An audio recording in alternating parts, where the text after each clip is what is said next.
పాల్పడే విధంగా పార్లమెంటు సభ్యులు సైతం నిజామాబాద్ పార్లమెంటు సభ్యుడు కావచ్చు,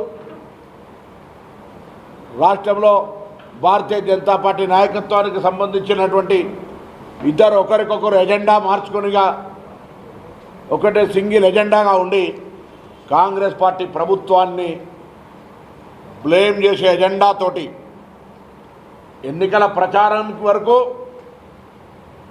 వాళ్ళ ఆరోపణల పరంపర పార్టీని టార్గెట్ చేస్తూ అనేక సందర్భాల్లో 10 సంవత్సరాల అధికారంలో ఉన్నటువంటి టీఆర్ఎస్ పార్టీ గత 12 ఏళ్లుగా అధికారంలో ఉన్న భారతీయ జనతా పార్టీ కేంద్రం నుంచి ఏమియక ఇలా తెలంగాణ ప్రజలను మోసపుచ్చే విధంగా ఒక అబద్ధాల ప్రచారం చేసి 2 సంవత్సరాలుగా పేద ప్రజలకు దేశంలో ఉన్న 29 రాష్ట్రాల్లో ఏ రాష్ట్రంలో కూడా అందని విధంగా సన్నబియ్యము, రేషన్ కార్డు, 200 యూనిట్ల ఉచిత విద్యుత్తు, ఇందిరమ్మ ఇళ్ళు, ఆర్టీసీ బస్సు ఫ్రీ, రైతులకు ఇన్ని కార్యక్రమాలు జరుగుతుంటే అధికారంలో ఉన్న భారతీయ జనతా పార్టీ రాష్ట్రాల్లో ఎక్కడ కూడా ఇవి లేకపోయినప్పటికీ కూడా 10 సంవత్సరాల అధికారంలో ఉన్న టీఆర్ఎస్ పార్టీ అమలు చేయలేక ఇలా ఎన్నికల్లో ఓడిపోతున్నామనేటువంటి అంశంతో కాంగ్రెస్ పార్టీని, అధికార వ్యవస్థను బురద జల్లే విధంగా కేంద్ర మంత్రి నుంచి మొదలుకుంటే గల్లీ కార్యకర్త దాకా, రాష్ట్ర మాజీ మంత్రులు, టీఆర్ఎస్ నాయకత్వం నుంచి కార్యకర్తల దాకా ఒక ప్రజాస్వామికానికి గౌరవం లేకుండా వివరించినారు. ఇది దురదృష్టకరం. ఇలా భారతీయ జనతా పార్టీ 12 ఏళ్ల నుంచి అధికారంలో ఉంది. ఈరోజు అన్ని పేపర్లలో ఫుల్ పేజ్ అడ్వర్టైజ్మెంట్ ఇచ్చినారు. ఇవాళ మొత్తం పేపర్లలో, అన్ని పేపర్లలో ఎన్నికల కమిషన్ అనుమతి తీసుకొని ఇంకా నేను అడుగుతాను. ఇలా వికసిత తెలంగాణ పట్టణ ప్రణాళిక బీజేపీతోనే అభివృద్ధికి గ్యారంటీ అని ఇచ్చిన వీళ్ళు భవిష్యత్ తెలంగాణ రాష్ట్రంలో పట్టణ ప్రాంతాలకు ఇవన్నీ కల్పించాల్సిందే. దోమలు, కోతులు, పందులు, కుక్కల బెడద నివారిస్తాం. ఈ కార్యక్రమానికి కేంద్రము సహకరించండి, రాష్ట్రం అమలు చేస్తుంది. అదేవిధంగా modern walking tracks, open gym, recreation facilities తోటి ప్రతి మున్సిపాలిటీలో మల్టీపర్పస్ పార్కులు, యువత కోసం స్కిల్ డెవలప్మెంట్ సెంటర్లు, 100% అండర్గ్రౌండ్ డ్రైనేజీ వ్యవస్థ, ఇంటింటి చెత్త సేకరణ, వేస్ట్ టు ఎనర్జీ ప్లాంట్ల ఏర్పాటు, ట్రాఫిక్ నియంత్రణకు అండర్వే పాస్, ఓవర్ హెడ్ బ్రిడ్జిల నిర్మాణం, ఇలా కేంద్ర ప్రభుత్వ సహకారంతో అన్నీ చేస్తామనేటువంటి అడ్వర్టైజ్మెంట్ ఇచ్చారు.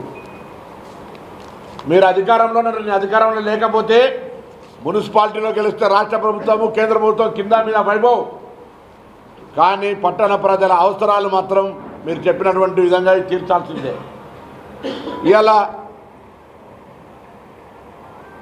కక్ష కట్టుకొని, పని కట్టుకొని, ఉద్దేశపూర్వకంగా ఎన్నికల ప్రక్రియను మొత్తంగా ప్రజాస్వామికంగా జరుగుతున్నటువంటి ఎన్నికల ప్రక్రియను తెలంగాణ రాష్ట్రం మొత్తం మీద అనేక మున్సిపాలిటీల్లో ఈరోజు వాళ్ళని ఇంతకు చెప్పినటువంటి సామెత ప్రకారంగా మొగన్ని కొట్టి మొరమొర అన్నట్టుగా దౌర్జన్యాలకు పాల్పడుతూ, బదనాం చేస్తూ, దౌర్జన్యాలకు పాల్పడుతూ, పోలీసుల మీద దాడులకు పాల్పడే విధంగా అనేక సందర్భాల్లో అనేక రకాల వ్యవహారాలు చేసినారు.